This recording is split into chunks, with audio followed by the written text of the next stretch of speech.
Bwana Yesu asifiwe. Hebu tupungiane hewani namna hii. Haleluya. Umebarikiwa sana. Namshukuru Mungu kwa ajili ya siku nzuri hii ya leo ambayo tunayo kwa ajili ya kujifunza na kwa ajili ya kupokea kile ambacho yeye amekusudia tukipokee ili kutusaidia na kutuwezesha kuweza kusonga mbele na kuifanya huduma ama kazi ambayo alikusudia kuifanya. Bwana Yesu asifiwe. Ni kazi ambayo alikusudia kuifanya. Sasa anakuagiza wewe na mimi ili tuifanye. Kwa hiyo ni muda mzuri wa kujifunza, tufahamu, alafu tukisha fahamu tuwe kazini. Haleluya. Na nikwambie tu kwamba kuwa kazini ni mahali popote, saa yoyote, wakati wowote, wewe unatakiwa uwe kazini. Na ndio maana tunajifunza.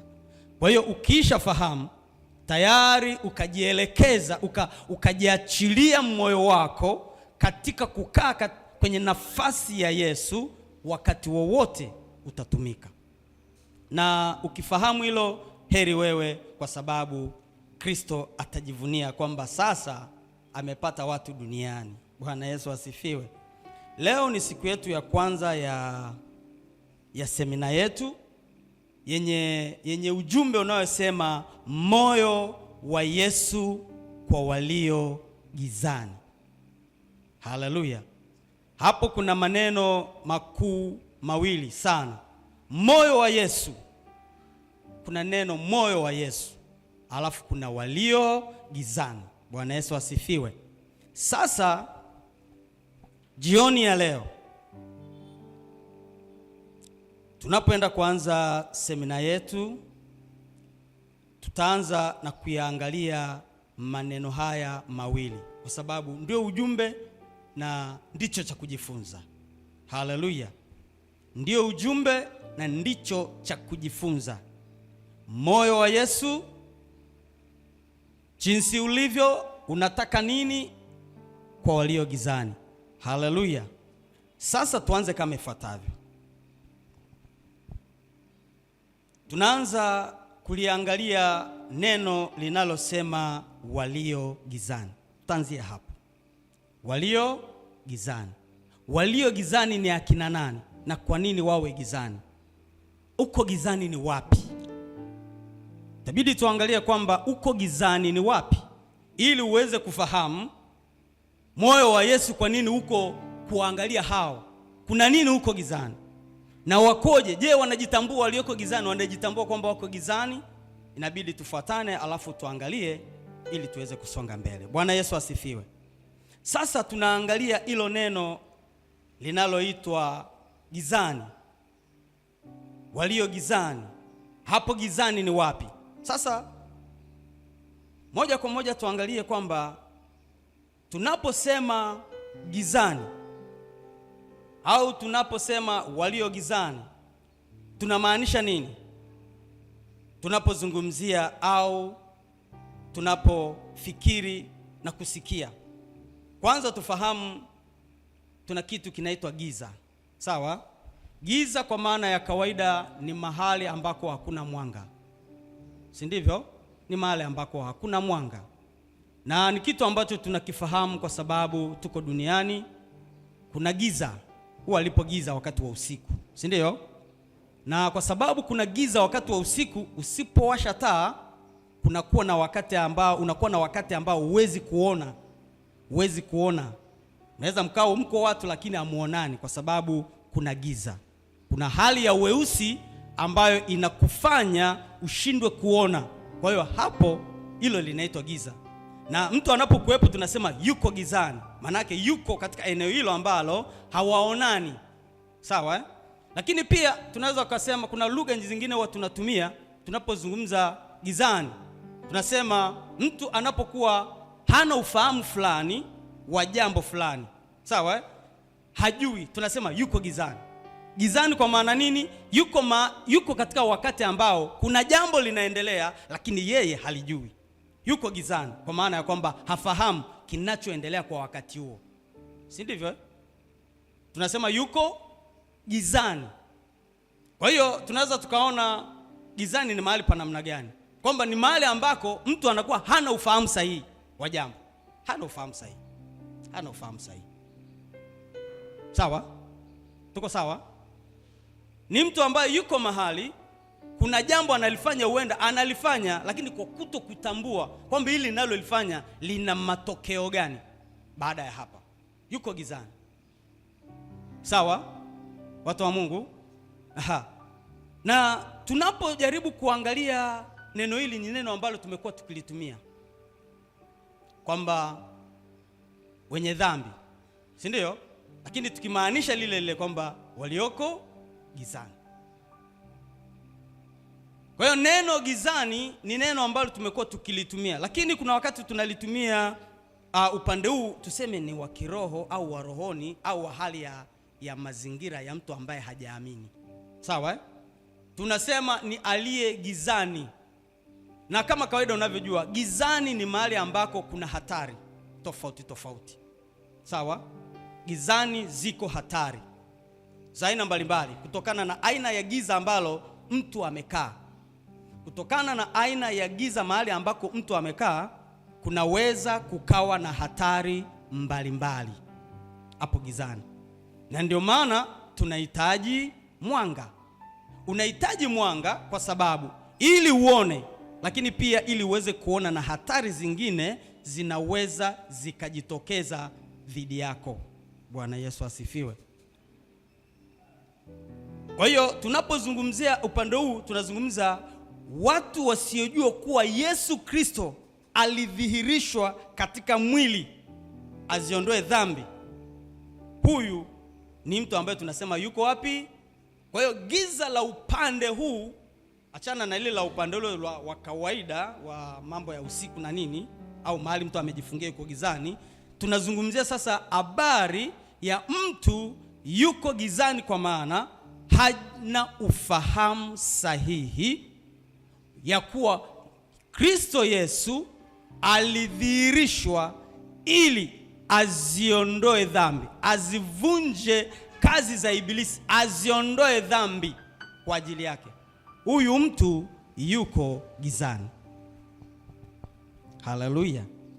Huyu mtu yuko wapi? Kwa sababu hajafahamu nini? Ya kwamba Kristo Yesu alikuja duniani ili kuwaokoa wenye dhambi. Kitendo cha mtu kuto kujua kwamba Kristo Yesu alikuja duniani ili aziondoe dhambi, huyu mtu tunasema yuko gizani. Na hasa hawa ndio ambao moyo, tunazungumza habari za moyo wa Yesu kuwaelekea, kuwatazama, kuwaangalia walioko gizani. Na nikutangulie kukuambia, hawa ambao wako gizani ndio kiini cha ujumbe wa Kristo duniani na sio wengine. Anasema sikuja kwa ajili ya wenye haki, sikuja kwa ajili ya wenye haki. Haleluya. Hakuja kwa ajili ya. Kwa hiyo utaona kwamba kumbe hao walioko gizani ni watu maalum sana. Moyo wa Yesu ndio umekaa hapo. Sawa? Hebu tuangalie kwenye maandiko. Yohana ile sura ya 3. Tuanza na andiko hili maarufu sana ambalo tunalifahamu hata kwa kichwa tunalizungumza.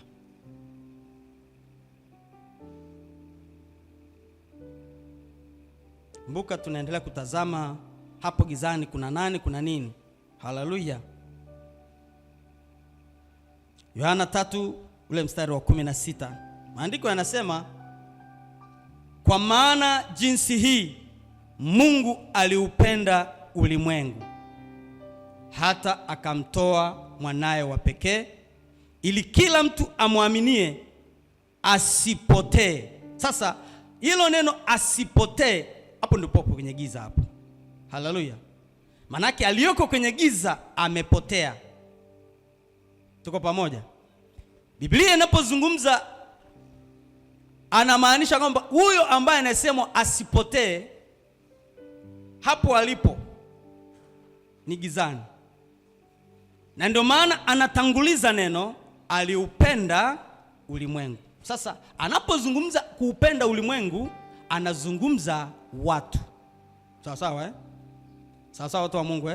Kwa hiyo chukua picha, Mungu anazungumza pendo lake dhidi ya watu wake.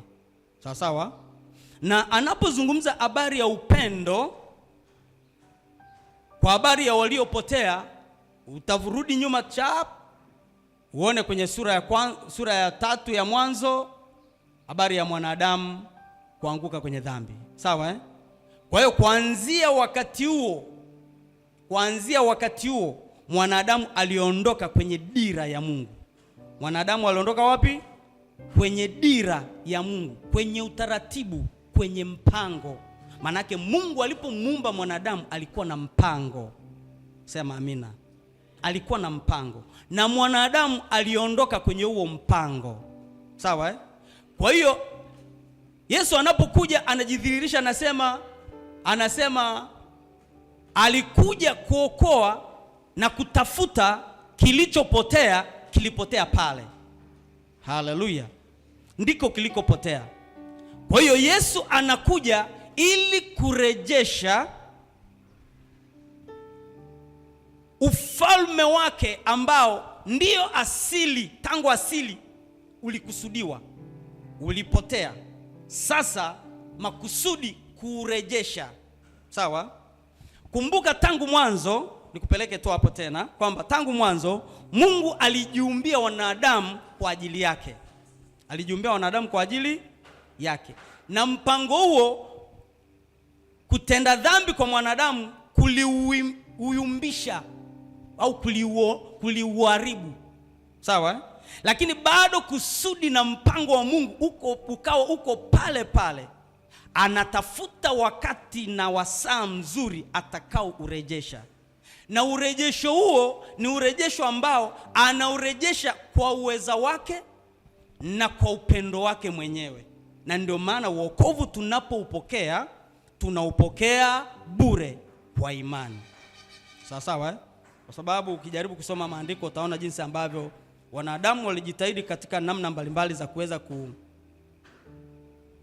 kuweka mahusiano yao na Mungu, lakini kutokana na nature au asili ya mwanadamu ambayo ilikuwa imekwisha kuingia ya dhambi, ilikuwa haiwezekani, isipokuwa ni kwa Mungu mwenyewe kufanya mpango wa wokovu kwa mwanadamu.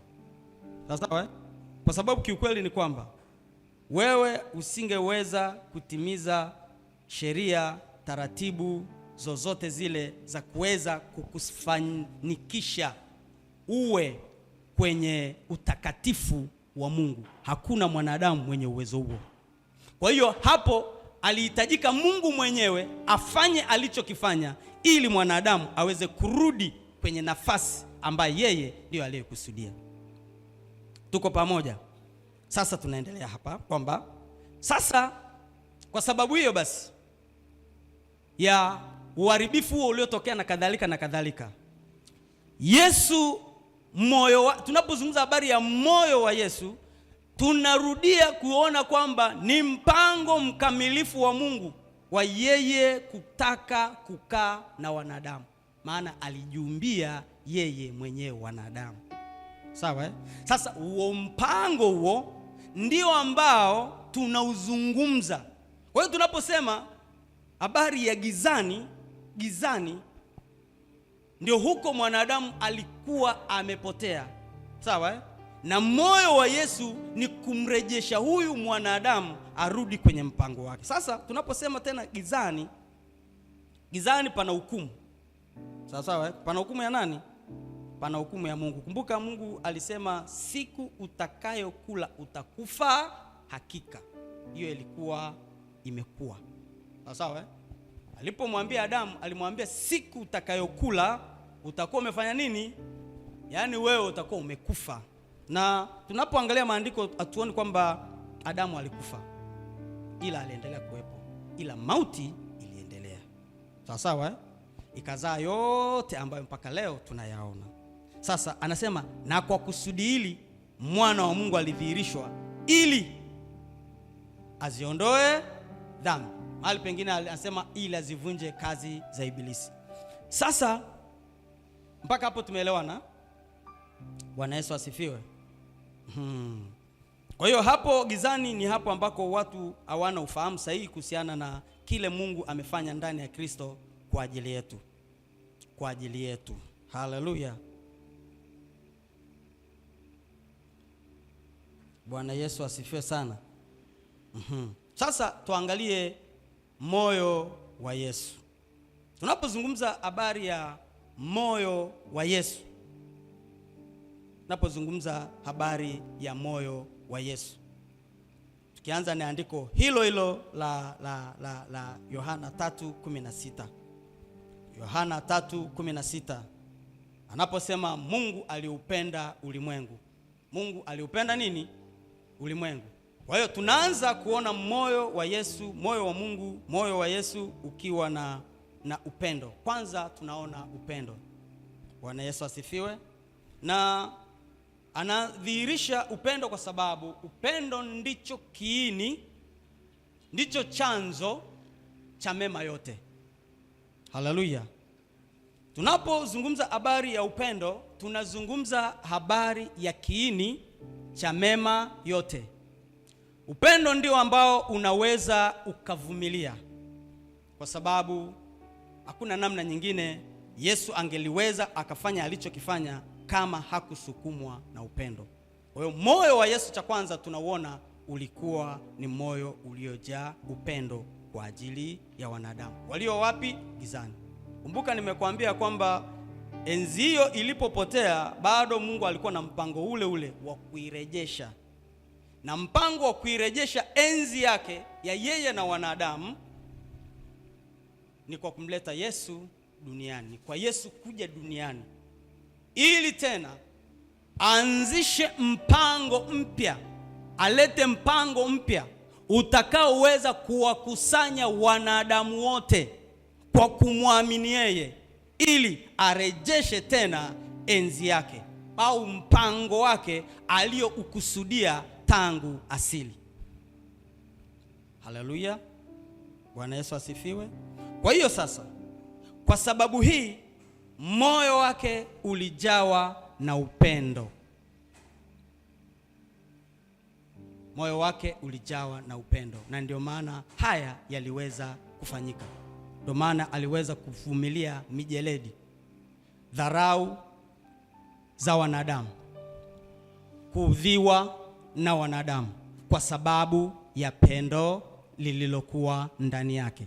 Lakini pia tunaona katika upendo lake kulikuwa na huruma za kuwahurumia wanadamu. Yaani Yesu aliwahurumia wanadamu. Sawa? Na anapowahurumia wanadamu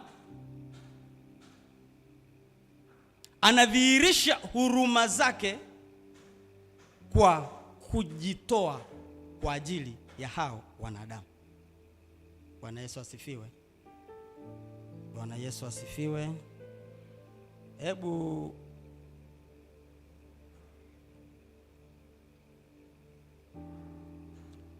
unaweza mtu mmoja akasoma hiyo 3 mstari wa 17 na 18. Tuende hapo taratibu, alafu tutaelewa. Tunataka tuangalie huu moyo wa Yesu ambao na sisi leo huo ndio tunatakiwa tuubebe. Huo ndio unatakiwa utujae. Huo ndio unatakiwa utusukume. Malengo yake ni ili sisi ambao tumemwamini tuwe yeye duniani.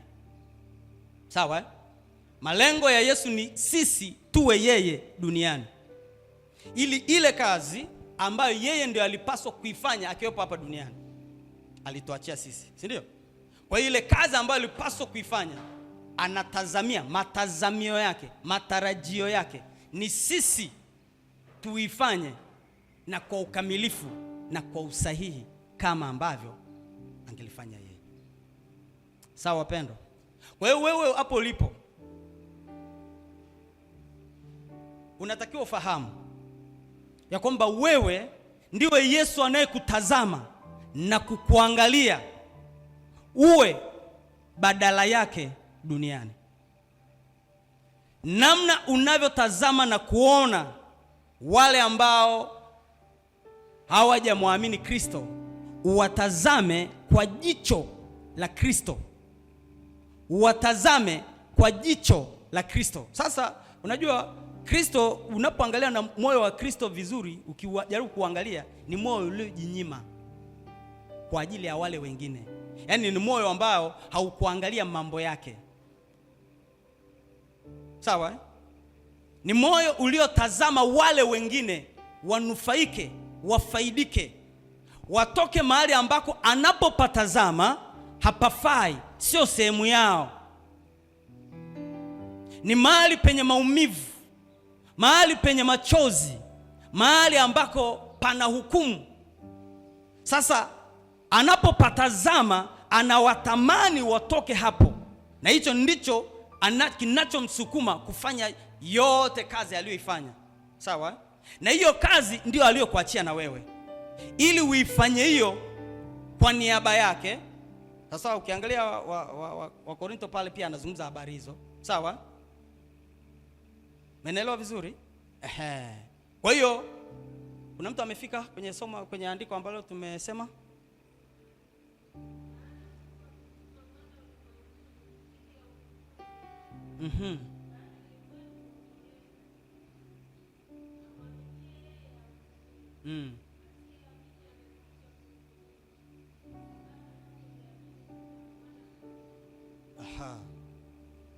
Simona, moyo wake si kwa ajili ya kuhukumu. Sawa? Hakuja ili awahukumu wanadamu, bali anasema anataka wale watu wakubaliane na kazi ambayo amekuja kuifanya ya ukombozi kwa ajili yao. Waikubali, waiamini. Wakiamini wapokee wokovu, wapokee uzima wa milele, wapokee neema. Bwana Yesu asifiwe. Na mitajo mingine unavyoweza kutaja. Lakini tunachokitazama hapo ni ule moyo, kwamba Yesu hakuja akiwa na malengo ya hukumu juu ya wanadamu. Sawa? Bali alikuja na moyo wa kutaka kuwaokoa. Maandiko mengine mahali fulani nasema ya kwamba hataki, yani Yesu hataki watu waangamie, bali waokolewe. Si umeelewa? Huo ndio moyo wa nani? Wa Yesu. Moyo wa Yesu unamtazama aliyoko gizani, aliyoko kwenye dhambi, kama anayehitaji msaada, na si kama mtu ambaye anastahili kupotea. Tunapozungumza habari ya wokovu au habari ya kutolewa kwenye giza, tunaweza tukaangalia pindi tunaposikia kuna mafuriko yametokea mahali fulani au majanga fulani yametokea. Huwa kuna jeshi linaitwa jeshi la uokozi, lazima moto na uokozi hapa Tanzania. Sawa? Wale kazi yao maalum ni kusaidia watu ambao wako mahali hatarishi, yani wameingia kwenye majanga ambayo yanahatarisha uhai wao au usalama wao. Kwa hiyo wako kwa ajili ya kusaidia, na wana mafunzo mbalimbali na wana vifaa mbalimbali ambavyo vinaweza vikasaidia katika eneo hilo. Sawa? Kwa hiyo majanga yanapotokea, wako haraka wakipigiwa simu au kutambua kwa namna moja ama nyingine, ili kwenda kufanya uokozi. Na wanapofanya uokozi, hawaokoi alafu wakaweka tu wakaacha hapo. Wanaokoa, wanaweka katika usalama. Wanaweka katika nini? Usalama. Sawa sawa, watu wa Mungu. Kwa hiyo tunapozungumza habari za kuwaokoa, kwa moyo wa Yesu kuwafikia au kuwatazama walioko gizani, anawatazama kama watu ambao wanahitaji msaada na si watu ambao wanahitaji kuhukumiwa au kuambiwa shauri zao. Unaweza kaona hata sisi wenyewe mara ngapi tunasema shauri zao. Siko mara kadhaa tunasema shauri, lakini moyo wa Yesu si wa shauri yao, ni moyo wa kutaka kuokoa. Sawa? Ni moyo wa kutaka kuokoa, sio moyo wa kulaumu. Ni moyo wa kupenda, ni moyo wa kuleta, ni moyo wa kukaribisha, ni moyo wa kusaidia. Tunamtazama Yesu kama ambaye nia, shauku ya moyo wake, yani shauku yake, mapenzi yake. Sawa? Mapenzi yake ni mwanadamu. Sawa? Yani moyo wa Yesu, shauku yake, mipango yake ni mwanadamu. Yani mwanadamu, Yesu, tunapomzunguza Yesu ili akamilike, ni mwanadamu. Hana uwezo wa kukamilika peke yake, anakamilika pamoja na wanadamu. Nimetumia lugha ngumu Nimetumia lugha ngumu Ni hivi, nataka unielewe. Ili Yesu akamilike, anakamilika pamoja na wanadamu. Bila wanadamu Yesu hakamiliki. Hakamiliki. Ukisoma maandiko katika Isaya anatabiri. Isaya ngapi pale? Isaya 7:14. Hebu soma Isaya 7:14.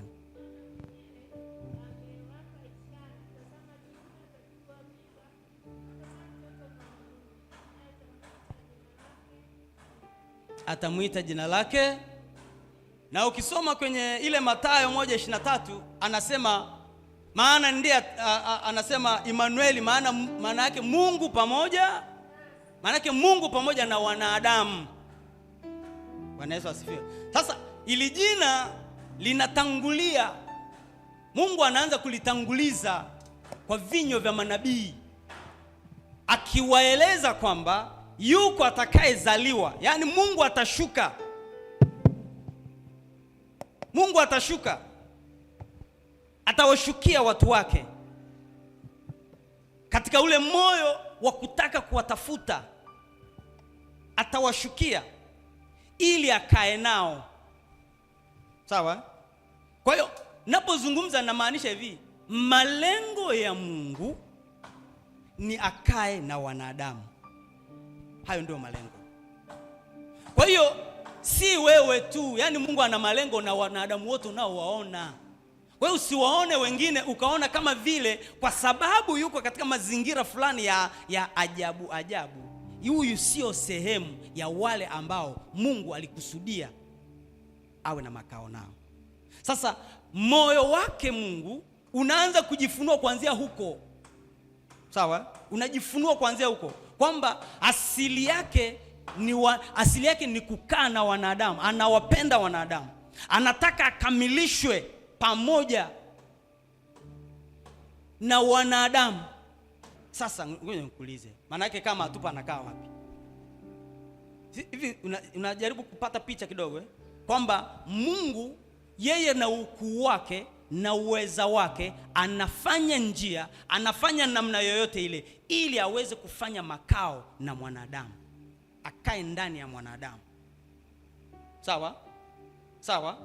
Na ndio maana nakwambia hivi, Mungu hakamiliki mpaka awe na mwanadamu. Adhima yake, yani nia yake, shauku yake vitimie, ile shauku yake itimie, ndipo anakamilika. Bwana Yesu asifiwe. Tunapozungumza habari ya moyo wa Yesu, nataka uangalie katika picha ya kwamba anatamani nini. Uone jinsi ambavyo ni kwa namna gani alijitoa kwa ajili yako. Hivi unafahamu wewe mwanadamu ungeliweza ukajishusha kabisa ukafikia level ya kuitwa mende, bado hujafikia level ya Yesu Mungu kujishusha kuwa mwanadamu. Sio, unanielewa? Sasa kilichomsukuma kutoka katika enzi, maandiko yanatuambia hivi kwamba hakuhesabu kule kuwa sawa na Mungu ni kitu cha kushikamana nacho. Aliacha enzi na mamlaka. Kwa hiyo tunaposoma mstari wa Yohana 3:16, huwa ni mstari mwepesi sana kusoma na tumeuzoea. Lakini mstari umezaa mambo ambayo sawa, ndio unaoelezea kwamba hakuhesabu kule kuwa sawa na Mungu ni kitu cha kushikamana nacho, bali alijitoa. Sio, umeelewa? Yaani anaposema tu upendo, yani upendo ulimfanya Mungu ajishushe aje atemewe mate na mwanadamu. Nini? Kwa nini analipa gharama yote hii? Kwa ajili ya mwanadamu. Alafu mwanadamu mwenyewe mwenye dhambi ambaye anafanya mambo yote dhidi ya Mungu yasiyofaa. Sawa eh? Kwa hiyo unaweza kaona kwamba ni moyo wa aina gani ambao sasa tunakwenda kujifunza kwamba huo ndio tunatakiwa kufanania. Huo ndio unatakiwa kuwa. Sio tu kufanana, bali kuwa. Unajua kuna tofauti ya kufanania na kuwa. Yaani kuwa huo. Na malengo ya Mungu ni kuwa huo. Ili uweze kufanya kile ambacho yeye anakitaka kwa usahihi, ni lazima uwe huo moyo. Na unapokuwa huo moyo, ndipo unaweza ulimwengu huu ukawa mdogo. Tumisha amezungumza habari ya watu 120. Lakini walikwenda watu wanasema walioupindua ulimwengu wamefika huku nako. Watu 100 na ngapi? Watu ambao ilifikia mahali watu wanaokoka 3,000 kwa siku. Mahali pengine wakaokoka 5,000 kwa siku. Napata picha hiyo? Mahali ambako mtu mmoja tu, Stefano, anapita mtaani anahubiri injili. Wenda na kispika chake kama kile tunachokuaga nacho kile. Na enzizo pengine hata na spika kulikuwa hakuna. Lakini anapita tu mtaani anawaambia watu maneno ya injili, habari za Kristo Yesu aliyekufa na kufufuka, na kwa kuamini tu na kwa kumwamini watu wanaokolewa. Wafalme wanatikisika. Wakuu wa nchi wanatetemeka. Wanaanza kupanga njama za kuua. Manake iko moyo uliokuwa ndani ya huyu mtu. Ukisoma vizuri yule bwana anasema ni mtu aliyejaa imani, aliyejaa roho, aliyejaa imani. Na alipopita akihubiri injili, watu wakawa watu wanapomsikia, watu wanaponywa, watu wanaokolewa, matendo makuu ya Mungu yanafanyika. Kitu gani kinaweza kumpeleka mtu hapa? Ni moyo wa Mungu. Moyo wa Yesu ndio pekee unaweza kumleta mtu akafika hapa. Sawa eh? Kwa hiyo tunapomtazama Yesu kama kielelezo, na tunapomtazama Yesu kama ambaye ndiye tunatakiwa tufanye kazi kama yeye, na sisi tunajipima na kujiangalia tunatakiwa tuwe watu wa aina gani. Maana yake ili tufikie kwenye mambo haya, kuna mambo lazima yafe. Kristo Yesu aliacha heshima, aliacha ukuu, aliacha ufalme, akaacha heshima, akaacha ile namna ya kusujudiwa, kuabudiwa, akachukua namna ya mtumwa. Maandiko yanasema alichukua namna ya nani? Unaposoma huu mstari wa 16, kumbuka huu upendo ndio unamfanya ananyenyekea hata mauti ya msalaba. Sawa sawa eh? Kwa hiyo anachukua majukumu makubwa, mazito kwa ajili ya huyu mwanadamu. Unaona huyo moyo ni moyo ulioshuka sana, ulionyenyekea sana, uliopondeka sana. Sasa huo moyo ndio ambao unatakiwa uwe. Namna ambavyo alijishusha na kuhesabu vitu ambavyo vilikuwa ni faida visiwe faida. Maana yake ili tupate moyo, lazima na sisi tukubali kuna mambo lazima yafe. Bwana Yesu asifiwe. Moyo huu hauji kwa kuombewa. Hautakuja kwa kuwekewa mikono. Hata kama tutawekewa mikono ni sawa. Lakini moyo huu hautakuja kwa kuwekewa nini? Bali kuna mambo ambayo yatakulazimu yafe ndani yako. Kuna mambo ambayo ni faida zako yatakulazimu yafe. Kuna mambo ambayo ni furaha yako yatabidi yafe. Kuna mambo ambayo ni starehe yako itabidi yafe. Si naeleweka? Kwa hiyo tunapojifunza hivi, anza kuangalia ni mambo gani ambayo ni raha yangu, ni faida yangu, ni sehemu ya maisha yangu ninayofurahia, lakini nikiyatazama na kuyalinganishia na moyo wa Kristo, bado siwezi, yani hayata niruhusu niingie. Mzigo unakuwa mzito, nitashindwa kuingia kwenye ule mlango. Manake haya lazima uyatazame, uanze yani tunapoendelea kujifunza huku naendelea kuyahesabu, naendelea kuyaangalia, naendelea kuyagusa, ili nalo hapana, ili nalo. Kwa nini? Kwa sababu katika dunia tunayoishi leo tuna mambo mengi sana ambayo yanawafungia watu nje, yanazuia ule moyo wa Kristo. Napozungumza kufungia nje, na maanisha kwamba yanaua ule moyo wa Kristo ambao ndio msingi wa wokovu walioko gizani. Bwana Yesu asifiwe. Kwa mfano, hebu tuangalie hebu fungua Luka 5:30. Fungua Luka 5:30. Ikawa Mafarisayo na waandishi wao wakamnung'unikia wanafunzi wake wakisema, mbona mnakula na kunywa pamoja na watoza ushuru na wenye dhambi? Yesu akajibu akawaambia, wenye afya hawana haja ya tabibu, isipokuwa walio hawawezi. Niendelee? Hapo. Sawa tu, natosha. Bwana Yesu asifiwe. Amen. Nika story fulani, sawa? Nika story fulani. Yesu amealikwa sehemu. Yesu amealikwa mahali. Na alikuwa sasa unaweza ukachungulia kwamba kitu gani alichokuwa anakifanya. Alipoalikwa kwenye karamu, kwa sababu ni mtu kwanza alikuwa maarufu kutokana na utendaji wake na namna alivyokuwa anafanya. Kwa hiyo alifuatwa na watu wengi, na kila mahali ambako walienda watu walitaka na wao kuhudhuria hapo. Kwa hiyo amealikwa kwenye chakula na mtu mmoja anaitwa Lawi. Anafika pale, ili shtaka ambalo linatolewa ndio uhalisia uliokuwepo, kwamba kuna watoza ushuru walifika. Na watoza ushuru kwa nini wanaitwa wenye dhambi? Kwa sababu watoza ushuru ni kama walikuwa vibaraka wa wakoloni, sawa, ambao walikuwa wamewekwa ili kutoza kodi au ushuru katika nchi. Na katika miiko au taratibu za wana wa Israeli, hicho kitu kwao ilikuwa ni tatizo.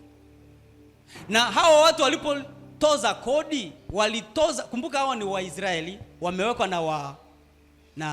na Warumi kutoza ndugu zao kodi, na wanapoingia kutoza, na wao walikuwa wanaongeza kodi nyingine ya cha juu kwa ajili ya kujinufaisha wao.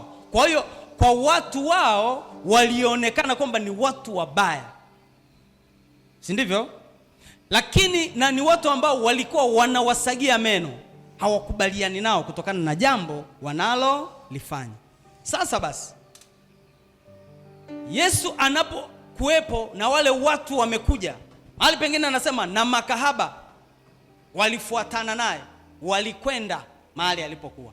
Kwa hiyo Mafarisayo, wale wakuu wa dini pamoja na waandishi, waalimu wa sheria, wakawa wana akili zao zinakataa kwamba mtu huyu kama ndiye Masihi ambaye Torati ya Musa imetuambia, inakuwaje anashikamana na watesi wetu, watoza ushuru, lakini anashikamana na watu ambao ni makahaba, watu ambao katika desturi zetu si watu wazuri. Sio, umeelewa? Lakini hebu soma ule mstari wa 32. Soma na ule mstari wa 32. 32 anasema, sikuja kuwaita wenye haki, bali wenye dhambi wapate kutubu. Naona wewe moyo Yesu anawadhihirishia, yani hapo ni Yesu alikuwa anajifunua kile kilichomleta duniani. Anasema hivi, sikuja kwa ajili ya wenye haki, bali wenye dhambi wapate kufanya nini? Wapate kutubu, wapate kugeuka, wapate kuacha njia zao mbaya, sawa? Wapate kupatanishwa na Mungu warejee katika enzi ya Mungu ambayo ndiyo amekuja kuitafuta dunia. Yaani Mungu alikuwa na mpango, yaani alikuja katikati ya wanadamu akiwa na mpango wake, ila wanadamu walikuwa wamefunga macho, hawaujui. Torati imeandikwa, sio kwamba haijaandikwa, imeandikwa na ina mambo yote, lakini Wayahudi hawakujua mission ya Yesu Kristo duniani. Sawa sawa. Kwa hiyo yeye anasimama na mpango wake ambao ndio moyo wake hasa wa kumtafuta mwanadamu aliyeko gizani. Anawaambia sikuja kwa ajili ya walio wenye haki, bali wenye dhambi. Kwa hiyo moyo wa Yesu ni kwa ajili ya wenye dhambi. Je, moyo wako leo ni juu ya wenye dhambi? Hilo ni swali ambalo nataka uendelee kujiuliza tunapoendelea. Haleluya. Moyo wako uko juu, unawatazama, unawaangalia, unawaendea, una hamu na shauku kama ya Kristo kwa ajili ya wenye dhambi? Kwa hiyo hivyo ni vitu ambavyo ni lazima ujihoji. Bwana Yesu asifiwe. Jihoji. Huku naangalia wale majirani zako, rafiki zako unaofanya nao kazi, jamaa zako, ni namna gani ambavyo unahusiana nao? Kwa sababu moja ya mambo ambayo ni moyo wa Mungu ni katika mahusiano ambayo unahusiana na watu. Mahusiano yako wewe na wale wanaokuzunguka kwenye biashara, nyumbani, kazini. Sawa? Ndiyo yale maisha, ile namna mnavyohusiana ndiyo ambayo inatakiwa imfunue Kristo, imfunue moyo wa Mungu, moyo wa Kristo, moyo wa Yesu. Sawa? Hiyo hali ndiyo inayotaka ifunue. Ni maneno gani unazungumza nao? Sawa? Je, ni maneno yanayotoa uzima? Mahali pengine anasema maneno yenu yakolee munyu, yamfaye anayefanya nini? Anayesikia. Kwa nini anataka maneno yako yawe yenye uwezo wa kumfaidia anayesikia? Kwa sababu huo ni moyo wa Yesu. Namna pekee ambayo tunaweza tukaihubiri injili ya Kristo, namna pekee nzuri yenye nguvu ni maisha. Namna tunavyohusiana na wale ambao wenye dhambi, walioko gizani, ambao hawajajua kwamba Yesu Kristo kwa kazi yake ya msalaba Calvary alimalizana na tatizo la dhambi. Hawajajua. Hao ambao hawajajua. Bwana Yesu asifiwe. Kwa hiyo lazima sasa uondoke na wazo na picha ya kwamba ni namna gani unaanza kurekebisha. Na ndio maana nikakwambia kuna mambo ambayo yanatakiwa kufa, kuna mambo yanatakiwa kurekebishwa, kuna mambo yanatakiwa kuachwa, kuna mambo ambayo ni faida inatakiwa uachane na hiyo faida. Bwana Yesu asifiwe. Ziko faida za aina nyingi tunapata, si ndio? Lakini ndani ya zile faida ukijaribu kuchunguza vizuri, zinaweza zikawafungia wengine nje. Wakasema hivi, na huyu naye ameokoka kweli. Na kwenye maisha yako, moja ya jambo ambalo jilinde nalo, hakikisha mtu afiki mahali akasema sasa hiyo ndio uokovu. Aseme hivyo kwa sababu umetenda haki na alitaka ufanye dhuluma. Sawa? Lakini asiseme kwa sababu ni kweli ulichokifanya ni dhuluma. Moyo wa Yesu. Bwana Yesu asifiwe. Mtu wa Mungu ni kwamba lazima kuna mambo uyaache. Yaani hauna namna, uyaache. Jambo lolote lenye maswali linalofanya mtu anayekutazama anaanza kuhoji wokovu wako, jilinde sana. Pambana kadiri uwezavyo.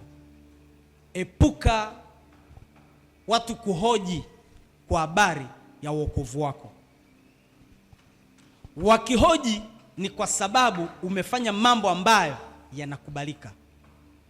Kwa mfano, unaweza watu wakashindwa kukuelewa kwa sababu kuna jambo lilikuwa lipite kwako uizinishe la dhuluma fulani, alafu ukalizuia, wa yule mkondo huko ukwenda, wa huku wakakulaumu kwa sababu umezuia. Nimeeleweka vizuri eh? Nimeeleweka vizuri eh? Sasa hiyo picha isiishie tu kwenye masuala ya rushwa, yaani iende kwenye maeneo yote ya maisha yako. Sawa eh? Kwa hiyo kwa staili hiyo ni namna ambayo tunaweza tukapiga hatua ili kuweza kufika kwenye ile namna ambayo tunapaswa kuwa, ili injili yetu, ili namna yetu ya mwenendo isizuie injili. Injili yetu iweze kupenya, injili yetu iweze kuwafikia kwa usahihi na kwa ukamilifu. Injili kuna namna nyingi inaweza ikazuilika, ikashindwa kufika mahali inakopaswa kufika kwa sababu ya aina ya maisha tunayoishi. Fungua Luka 7:36. Luka 7:36 anasema, mtu mmoja katika Mafarisayo alimwalika ale chakula kwake. Akaingia katika nyumba yake yule Farisayo, akaketi chakulani. Niendelee? Mstari wa 37 nenda. Na tazama, mwanamke mmoja wa mji ule aliyekuwa mwenye dhambi alipopata habari ya kuwa ameketi chakulani katika nyumba ya yule Farisayo, alileta chupa ya marimari yenye marhamu. Aha. Hapa tunaona habari ya mwanamke ambaye pia naye alihudhuria katika karamu ambayo Yesu alikuwepo. Kwa hiyo kumbe Yesu kila mahali alipokuwa wenye dhambi walimwendea. Bwana Yesu asifiwe. Kila mahali alipokuwa. Na jiulize ni kwa nini walimwendea?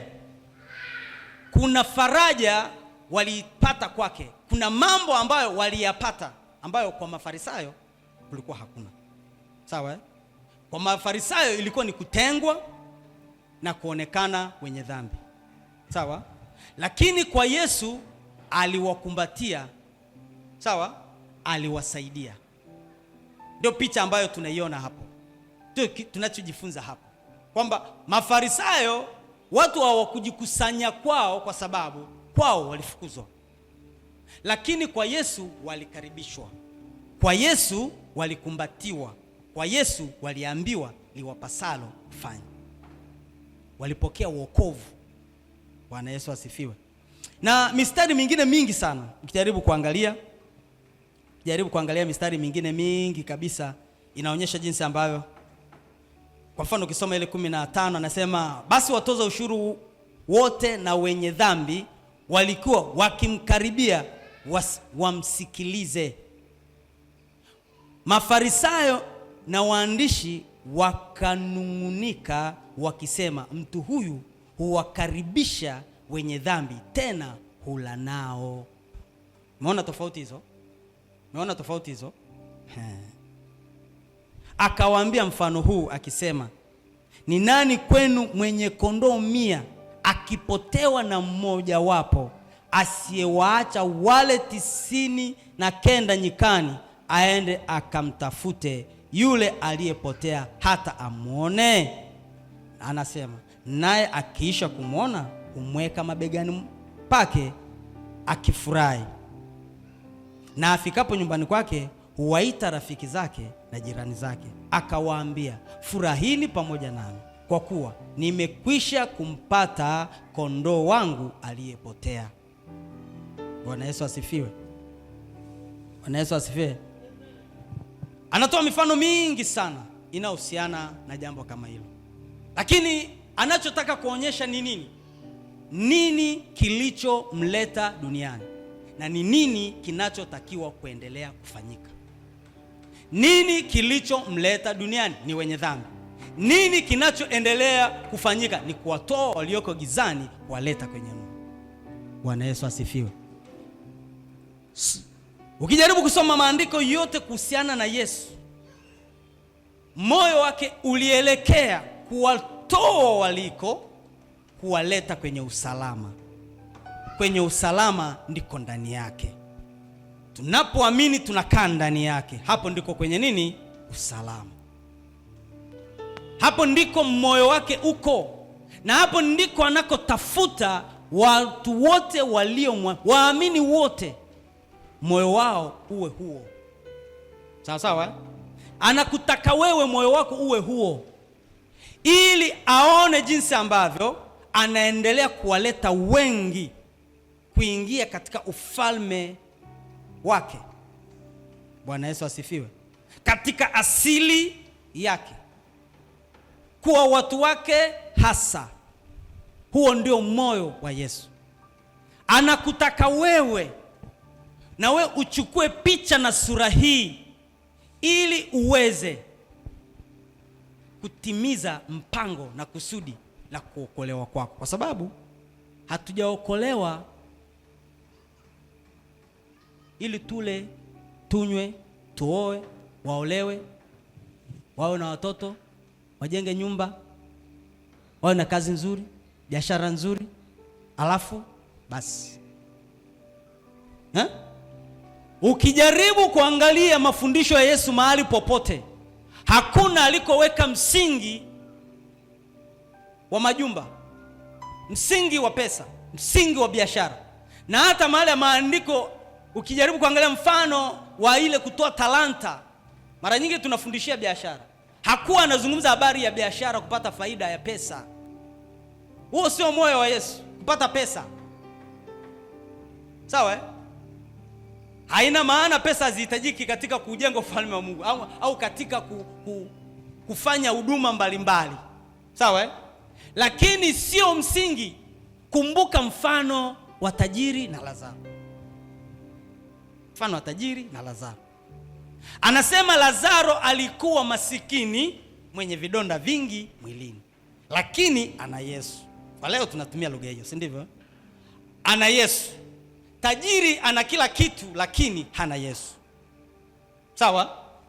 Anautumia mfano huu kutupa picha ya kwamba utakeni kwanza ufalme wa Mungu na haki yake, hayo mengine mtazidishiwa.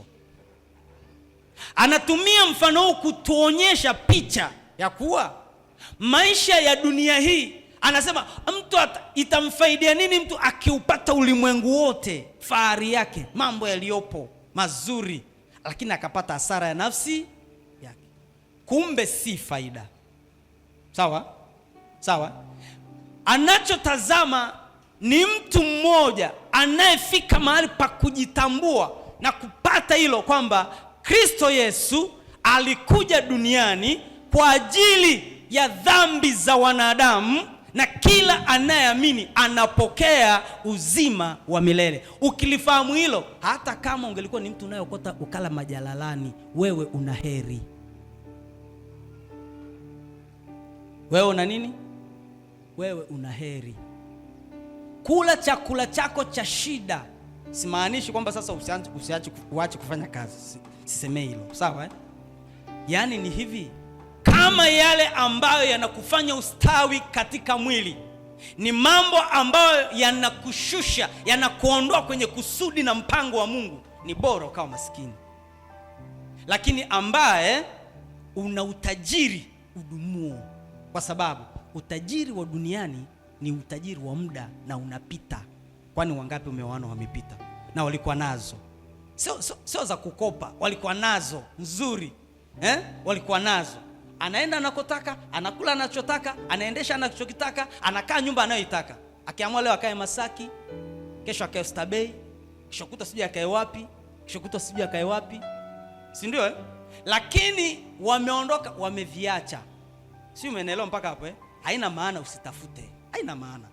Fanya kazi, lakini ndani ya kazi unayoifanya hakikisha kusudi na mpango wa Mungu upo unatembea pamoja na wewe. Yaani kusudi la Mungu umo katika laini ya kusudi la Mungu. Hiyo ndio maana yake. Bwana Yesu asifiwe. Hana maana kwamba kwa sababu Lazaro alikuwa maskini basi tuvae manguo mabovu basi alafu tuanze kuishi maisha ya ovyo ovyo. Hapana, haina maana hiyo. Haina maana hiyo.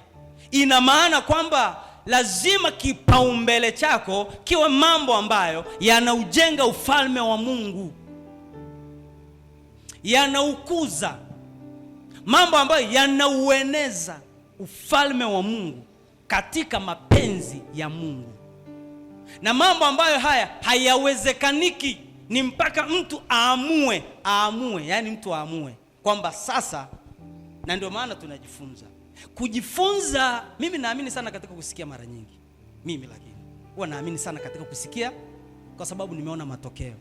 Mara nyingi ninapokuwa nafundishwa au najifunza mahali, kila ninaposikia lile huwa ninaona kwamba linaanza, kumbe ndipo linaanza kujenga kitu. Niliposikia mara ya kwanza ni kama vile lilipita.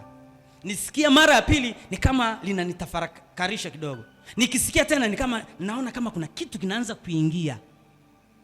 Kadiri tunavyojifunza kila leo, hakikisha katika unapolisikia jambo mara kwa mara, linaanza kuleta mrejesho wa kila ambacho umekuwa ukikisikia, kwamba kuna vitu unaona ndani yako vinaanza kubadilika. Na maisha haya ya kiroho tunayozungumza ya moyo wa Yesu ni maisha ambayo yanatakiwa uhakikishe kuna vitu vinabadilika. Yaani usikubali mwaka huu wote umeisha, mafundisho yote umeyasikia, afu bado kabaki kwenye pointi ile. Unaelewa? Yaani bado kabaki kwenye kuna jambo lilikuwa linakusumbua moyoni, lilikuwa linakusumbua. Najua watu tumeokoka, lakini kuna vitu ambavyo vinasumbua moyoni. Kuna vitu vinafanya nini? Kuna vitu unaweza ukawa umeokoka, lakini kuna vitu vinafanya nini? Sasa vile ndio vinakuja kushughulikiwa na neno la Mungu, ambalo kila siku ukilisikia likifika pale, kadiri unavyolitafakari linagonga nyundo. Mwisho wa siku kile kitu kinafanya nini? Kinazama. Sawa? Sasa ukiona mwaka mzima moja ya tabia ambayo ulikuwa ipo ndani, tatizo unaliona, kwa sababu mtu huwa anafahamu tatizo liloko ndani yake. Na ndio maana kujua tatizo ni nusu ya kulitatua tatizo. Yaani kulifahamu tu tatizo, hujaanza kulishughulikia. Yaani kitendo cha kujua tu nina tatizo hili, mimi bwana nina kiburi. Yaani ukishafahamu tu nina kiburi, kuanzia hapo umeruhusu neno la Mungu kila likija ligonge nyundo. Lakini kama hujaelewa ni ngumu sana. Na ndio maana ni muhimu sana katika maisha yako unapojifunza kila siku, tambua tabia zinazokusumbua, tabia zisizo hai ndani yako. Tambua tabia ambazo ni mbaya, chafu, zisizofaa katika kumbeba Kristo. Sawa? Ili ukishazitambua uruhusu neno la Mungu kugonga nyundo. Vinginevyo tutakuwa tunasikia injili kila siku, lakini hakuna kinachobadilika. Kwa sababu gani? Haujatambua wewe mwenyewe kwamba kuna tatizo. Mahali ambako hakuna tatizo huwezi kupashughulikia. Si ndivyo? Si ndivyo watu wa Mungu? Kwa hiyo sasa ni hivi kwamba hakikisha kila kuitopo leo kuna namna fulani ndani yako, kuna tabia zinaachia. Kuna mambo ambayo ulikuwa unayapenda, lakini kwa sababu ya Kristo unataka yafe. Sawa? Unataka yafe. Kuna mazingira mbalimbali mengi sana. Kuna mambo leo hii kanisani tumeyaona kama ni ya kawaida. Tumeona ni maisha ya kawaida, lakini nataka niwaambie yanawafungia watu nje. Yanawafungia watu. Siku moja tulienda kuhubiri, ngoja nikushuhudie tu hiyo. Tulienda kuhubiri.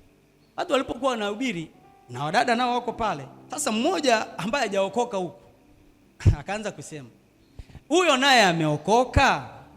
Wewe unamjibu nini? Huyu hajaokoka, huyu anapita zake. Nyie mko nao pale wadada wa pale. Alafu huyu anakuuliza, "Huyo naye ameokoka?" Bahati mbaya yule mtu akamwambia ameokoka. Kwa hiyo na mimi nikiokoka nitakuwa kama huyo? Alifikiri swali litaishia hapo. Swali linarudi, na mimi nikiokoka nitakuwa kama huyo? Maana yake anaanza kuona mazingira mepesi. Si umeelewa? Mazingira mepesi ya kwamba kumbe huko nako kama ni hivi tunaweza tukaenda. Na hayo ni matokeo yake. Tunakuwa na watu ndani ya makanisa tunasema tunajangwa nafanyaga kwenye mabano.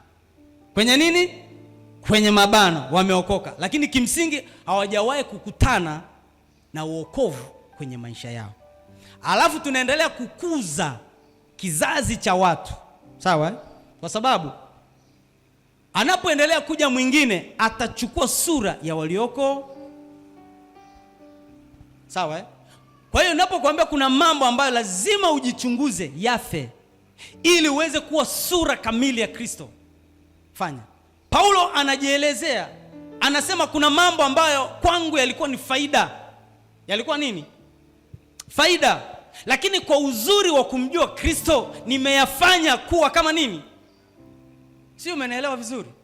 Yaani ni mtu ambaye amefika mahali amemwelewa Kristo, amekubaliana na shauri la Kristo, ameamua kuwa kama Kristo. Akaamua kuondoa faida zake, kuziua tabia fulani, kuachana na mambo fulani ili awafaidie. Na uzuri mmoja anasema ili awafaidie watu. Yaani mambo mengi anayoyaacha si tu kwa ajili ya Kristo, kwa ajili ya watu wanaokutazama.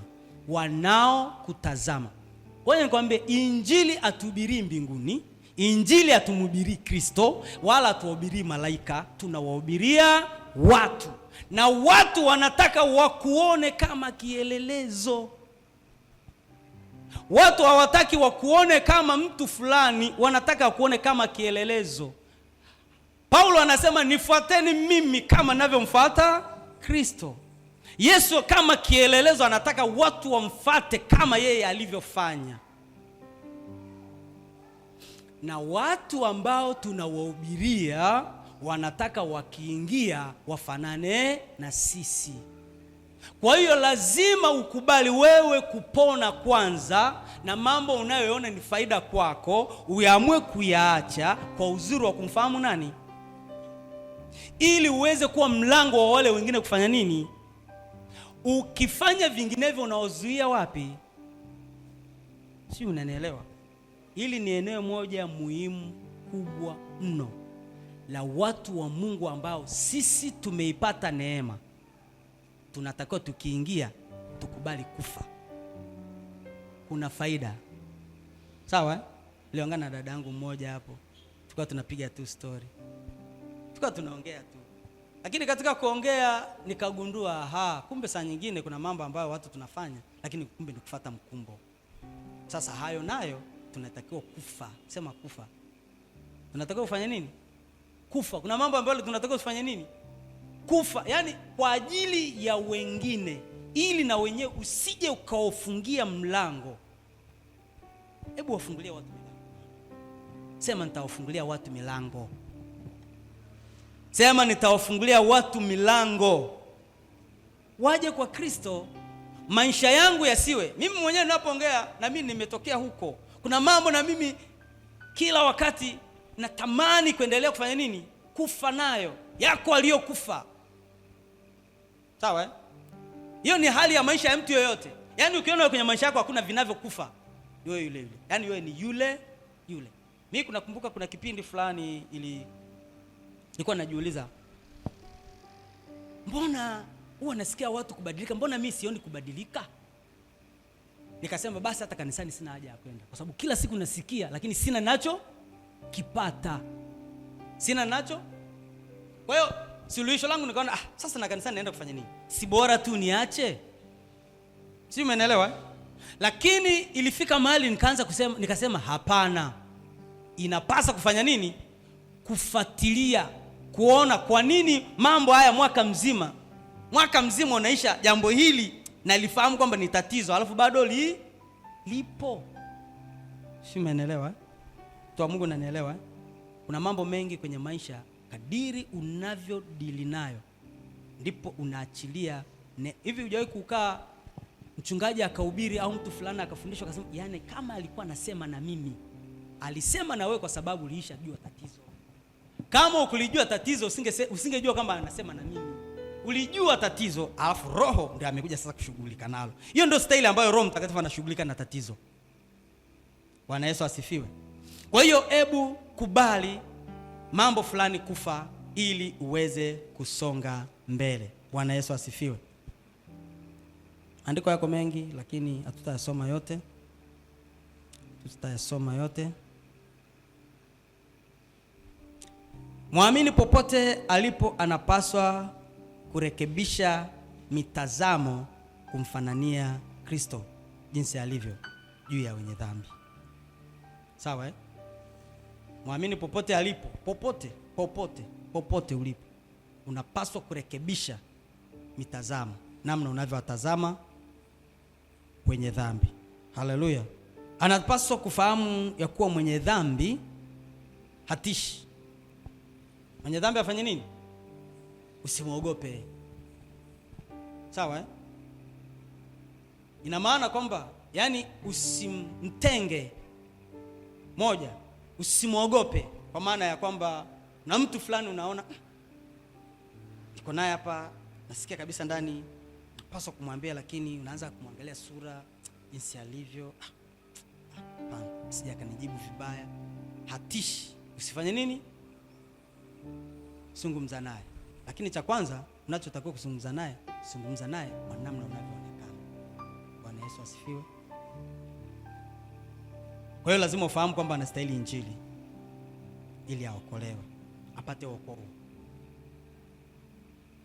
bila kujalisha sura nini, vyovyote vile alivyo, huyo anahitaji injili. Lakini cha kwanza lazima badiliko la kweli liwe limekupitia ili uweze kuhubiri injili, kwa sababu injili sio maneno. Maandiko anasema injili ni uweza wa Mungu letao wokovu. Sawa, eh?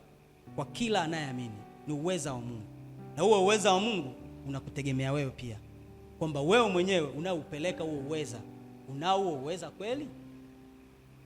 Sawa, eh? Kwa sababu kufundisha au kuhubiri sio kuzungumza tu, ni uhai. Yesu akamwambia, maneno haya niliyosema na nyinyi ni roho, tena ni nini? Ni uzima. Kwa hiyo kumbe ndani ya muamini kunatakiwa kutoke uzima. Kutoke nini? Uzima. Aha. Na huduma hii inamhusu kila mmoja wetu aliyeamini. Ndani yako una neno la upatanisho. Bwana Yesu asifiwe.